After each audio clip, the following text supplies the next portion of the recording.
I will say some words to present Professor Serge Robert. Serge is a professor of logic, philosophy of science, and cognitive science at the University of Quebec in Montreal. He has been one of the founders of the Institute of Cognitive Science here at the UQAM and has participated in most of the summer schools of the Institute. His field of investigation is the study of the reasoning processes at work in human cognition and in decision-making. He works at modeling cognitive processes and has been teaching for many years the modeling of environmental systems in the doctorate of environmental science. His work is at the interdisciplinary intersection of logic, philosophy, psychology, neuroscience, computer science, and environmental science. So it's your turn, Serge, to present the modeling of environmental systems and its cognitive foundation. Thank you, Albert, for this introduction. I will make a sharing of my screen. So is it good for you? So I'm quite, okay, thank you. I'm quite happy to follow the presentation of Dennis because he is the specialist of climate modeling that I am not. And as Albert said, I work in logic, philosophy of science, and cognitive science. And my goal today is to rely on the tradition in climate modeling and rely on what Dennis said earlier this morning, and to discuss about the philosophical foundations of climate modeling and the challenges that is implied by this in the mind of people. Okay, so I call my presentation The Modeling of Environmental Systems, Its Cognitive Foundations, and Its Challenges. Climate change has been revealed to us by the science of systems dynamics. This science puts forward an ontological conception of the world and an epistemological conception of knowledge that are quite specific and relatively new in the history of science. So what Dennis and others have done in the research that produced the book Limits to Growth was something quite new in the history of science. The difference between believing in climate change, what we used to say these days being green, and not to believe in it, being denier, partly depends on sharing or not these conceptions, and that these conceptions are the things on which I will talk this morning. So the structure of my presentation will be composed of two parts. The first part will be to recall basic concepts of modeling in environmental science, recall established practice, recall things that have been said by Dennis before me this morning, and the part two, which will be my personal contribution, to make explicit the cognitive foundation of this modeling and the cognitive obstacles that can be at work behind the denial of climate change. Many scientific questions are addressed by systems theory. That is usually the case in environmental science. There's an ontological hypothesis behind such a theory, that is, nature is a system of systems. What contains a system from a logical standpoint? Well, it contains objects, classes of objects, and the most important thing, relations between objects. In system theory, there's an epistemological opposition to two traditional theses. There's an opposition to methodological reductionism. That is, the relationships between objects in a system produce emergent properties that are irreducible to these objects. There is also a thesis about stability. In opposition to stabilism, the relationships in a system change over time and so make it always dynamical. Systems and model. To do science with a systemic approach is mainly to build models. What is a model? Well, it's close. What I will say is close to what Dennis said earlier this morning. It is a representation of a system. Such a representation is necessarily schematic, simplified, and it tries to catch the spatial structure and the temporal dynamics of the system. So the goals of a model are usually to describe how the system works, to elaborate causal hypotheses to explain why it works the way it does, and to make predictions about the future of the system by projections from its past to present states. A tradition of modeling in environmental science on which our part one relies. Well, I just recall here major works, the work by Forrester in 1968, in which he developed the principles of systems. Then, of course, the famous book, Limits to Growth by the Meadows and their collaborators. I refer also to Stella, which is the software that we use in our doctorate in environmental science. The book that accompanies Stella by Dayton and Winterbrake. Then the work by the Meadows and their colleagues, Beyond the Limits in the 90s. And then Donella Meadows' work, Thinking in Systems, that used to accompany Stella. And of course, the Limits to Growth 20 years update, 30 years update, sorry.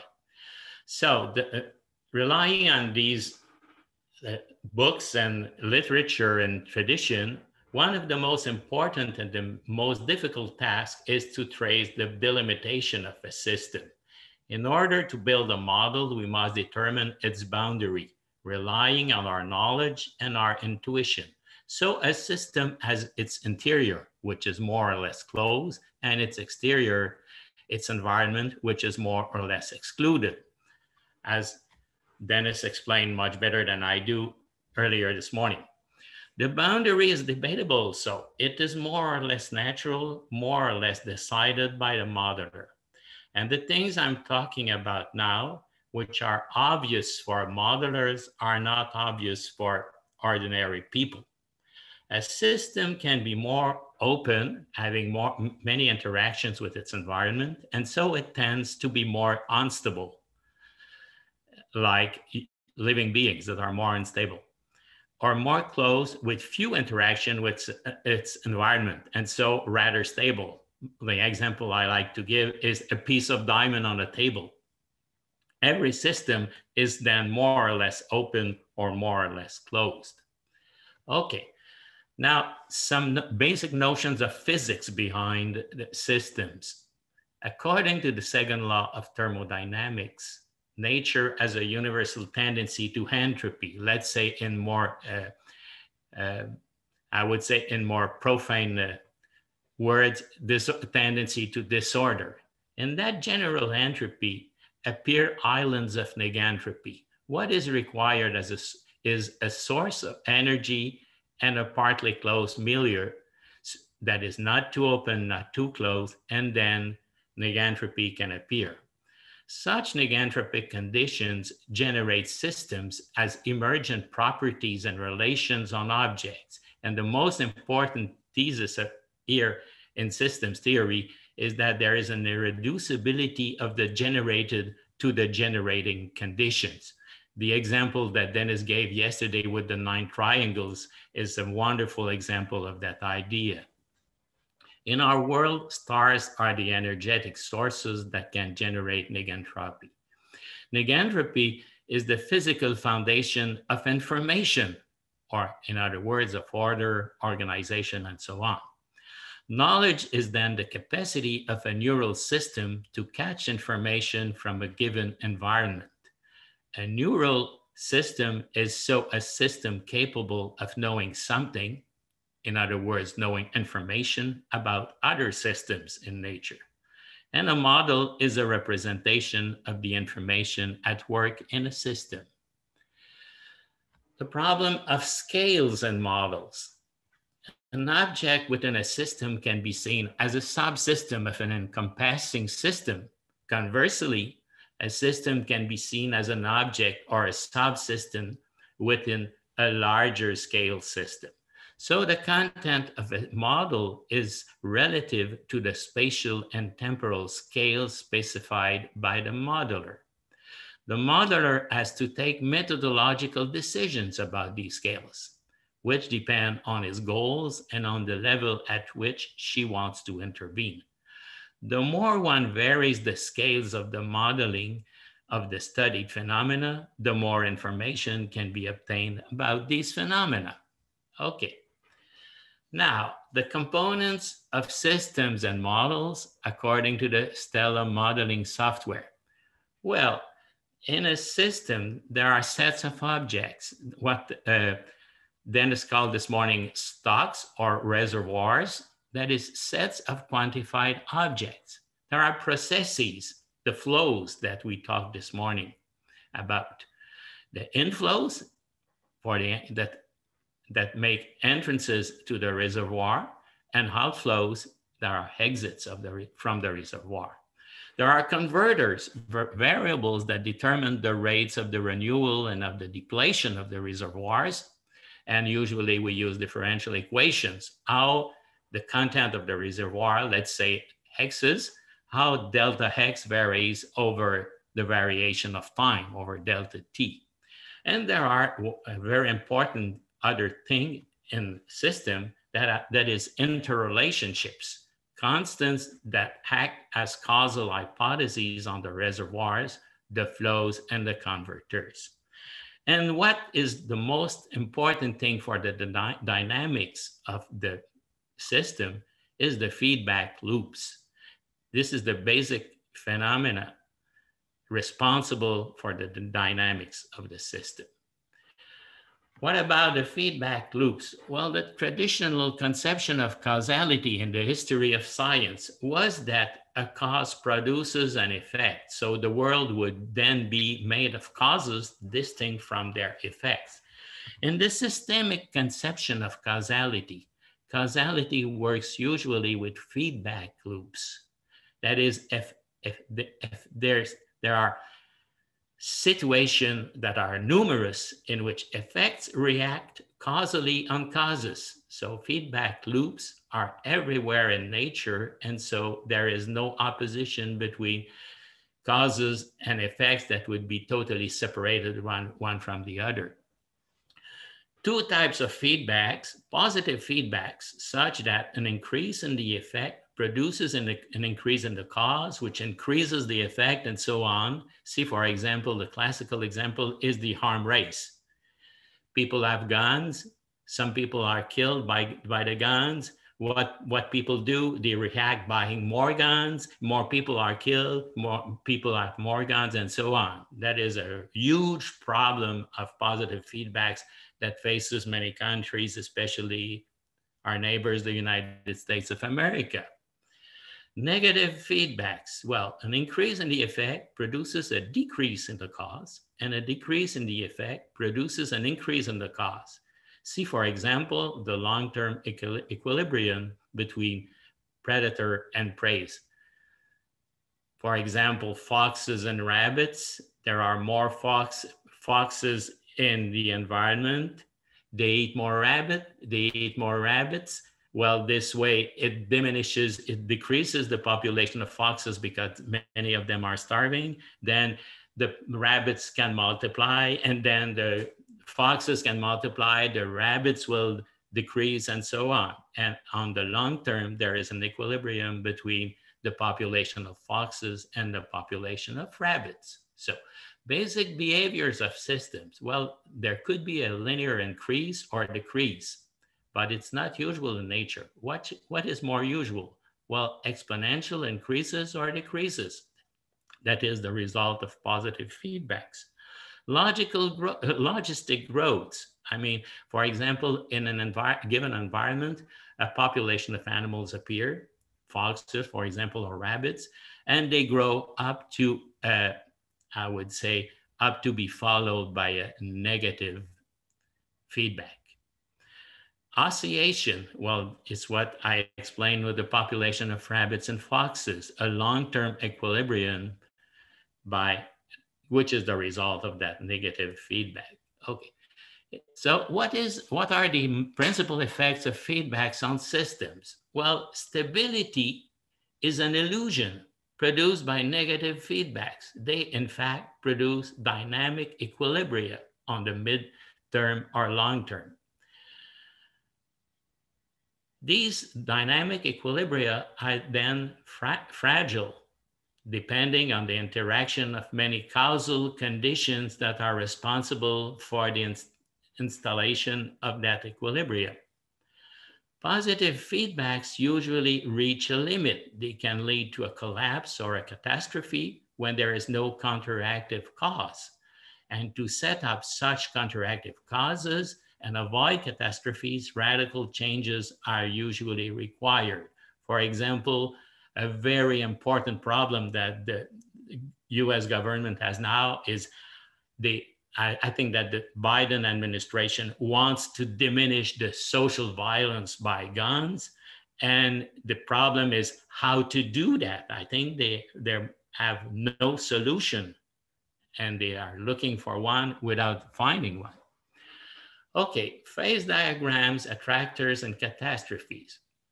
So we can represent variations in reservoirs, for example, how the variable X varies over time, how the variable Y varies over time.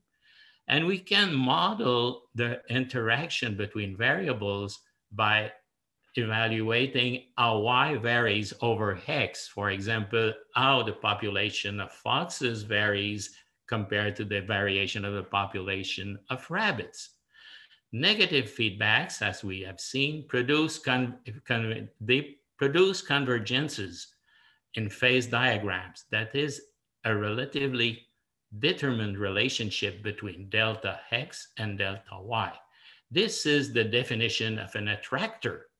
For example, a fixed point, a circle, a donut, a regular geometrical figure that shows that there is a certain equilibrium given negative feedbacks. An attractor can be the sign of a causal dependency. So this way, models are good tools to study causal dependencies in nature. And a catastrophe shows no attractor, of course. So dynamical systemic models can explain apparent stabilities as fragile dynamic equilibria, predict possible catastrophes, and elaborate predictive scenarios that could avoid these catastrophes. Okay, I come now to my second part, I would say my humble contribution to the debate. I call this second part a metacognitive reflection on the modeling of systems dynamics in order to discover cognitive obstacles for being green. Well, behind systems dynamics, there are some philosophical, I would say ontological and epistemological presuppositions behind that are not natural to spontaneous reasoners and cognitive agents. First, naturalism. Human beings are not exterior to nature and not above it. They are an emergent component of it. This implies that natural phenomena determine us and that also our actions affect nature. What are its cognitive obstacles? Well, there is, I would say, at least these two, anthropocentrism and fatalism. Well, against anthropocentrism, what systems dynamics says is that we are not above nature and we are not its master. Against fatalism, and this fatalism at times is natural, based on natural arguments, at other times, and most often, I would say, based on religious arguments. And that fatalism says, well, God decides and we cannot change things. And the standpoint of systems dynamics is that we are not totally predetermined by external forces. A second foundation of systems dynamics is an emergentist interactionism and a conception of the uncertainty of our knowledge. The world is structurally complex. Systems are never totally closed or totally open. The boundaries of systems are debatable, as I explained earlier. There are interactions between components of nature that are complex and irreducible to their parts. Parameters can vary in a model. We cannot describe every spatial and temporal scales of the functioning of systems. The cognitive obstacles of ordinary people, at least the two following ones, reductionism and the idea that human knowledge can be certain and complete. Well, against reductionism, what systems dynamics says is that we cannot know completely a phenomenon by its decomposition in its parts. And this is caused mainly by the feedback loops. The other obstacle is the idea that human knowledge could be certain. At times it's based on religion, and complete. Well, one of the consequences of systems dynamics is that human knowledge is limited and incomplete. Our models are not the real systems. There are systems in nature. There are models in human cognitive activity. Another thesis behind systems dynamics, well, the idea of dynamical causality and feedbacks. Causality is not linear. The interactions between causes and effects make the world ever changing. Its cognitive obstacles, stabilism and naive voluntarism. Stabilism, well, against stabilism, the idea that there are many situations in nature that are stable is an illusion. The apparent stability in nature that we perceive in nature is the result of the precarious equilibrium of negative feedback loops that occur during relatively short periods of time. And the other obstacle I call naive voluntarism. And this is related to what I said earlier about positive feedback loops. Positive feedback loops are hardly reversible if they are. Another foundation, epistemological foundation behind systems dynamics is entropy, evolution, and the fragility that follows from it. Entropy is dominant in the universe.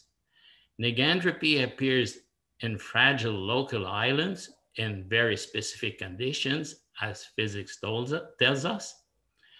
The evolution of life, as biology tells us, is an improbable succession of contingent variations and adaptations.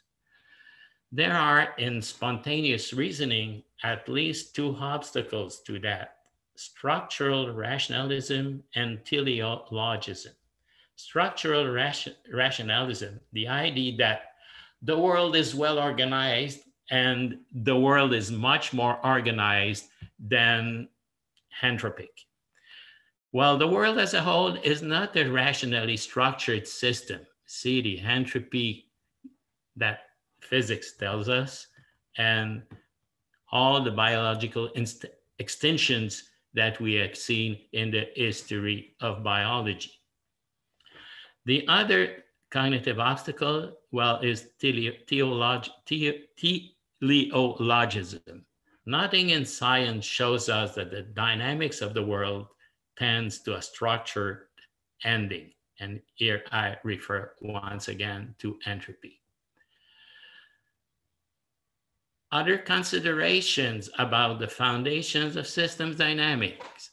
And now what I'm talking about is still about cognitive obstacles to understand systems dynamics, and by the way, to understand the climate change situation, but it has moral consequences. And I would call this component environmental responsibility. human beings as natural beings, as natural systems capable of partly knowing other natural systems, have a cognitive privilege that makes them responsible for contributing to the local and temporary negentropic fight of life against entropy. We have that privilege to be a system capable of representing the other systems in nature, and this way to take actions to contribute to the fight of living beings against general entropy. And the cognitive and, by the way, moral obstacles of this situation is what I call uselessness of human action and conservative ideas. Well, against uselessness of human action, there are many people who say, well, there might be problems in the environment, but I mean, we can do nothing about it. We're not enough important to do things that are valuable. Or in other words, well, God will take care of everything. Well, life on our planet is fragile, and we can contribute to its maintenance or to its destruction, depending on the actions we will take. And the other obstacle is what I call conservative ideas. Conservative ideas contribute to increase natural selection and to accelerate entropy. And this perspective, diversity is seen as a threat. While tolerant ideas lower natural selection and extend negentropy. And in this perspective, diversity is seen as a wealth instead of being seen as a threat. My conclusions: the cognitive dimensions of environmental problems can be discovered by a metacognitive reflection on the practice of environmental science, which is what I am doing in this talk. Being green or denier of climate change depends on many factors, but it depends also on cognitive components, ontological and epistemological components. Being green goes with cognitive stances that are not spontaneous and that require information and reflection. And I recall these components: naturalism, emergentist interactionism and uncertainty, belief in dynamical causality and feedbacks, belief in entropy, evolution and the fragility that they imply, and belief in our environmental responsibility. That are all ideas, as I said in my talk, that are not spontaneously accepted by many people. On the other hand, denial of climate change goes with one or many of the following cognitive spontaneous stances: anthropocentrism, fatalism, reductionism, the belief in the possibility of certainty and of complete knowledge, stabilism, naive voluntarism, structural rationalism, teleologism, uselessness of human action, and conservative ideas. All these theses could be and should be submitted to experiments. How much people adhere or not to each of these beliefs when they are green or deniers? How much these beliefs are related or jointly separated? All these theses on cognition could suggest games in the sense of the ones developed by Meadows in his last book, and it is talked of yesterday. Our last conclusion is that environmental education should take into account these cognitive dimensions, because to accept or to refuse climate change is also not only, but also a question of cognition, a question of ontological and epistemological stance. I'm not talking here about theses or conception, because I don't think that most people have explicit theses or explicit arguments about their environment. I think that they're mainly stances, that is, an implicit vision of the world, an implicit vision not only of the world, but also of human knowledge and human capacities to intervene in the world. And I think that an important component of the problem of climate change is a cognitive problem. The non-spontaneous dimension of the ideas that allow people to understand what is climate change. And I think there is much work to do at the level of cognition. And I think it's one of the major ideas that was behind this summer school. Thank you. Thank you very much, Professor Robert.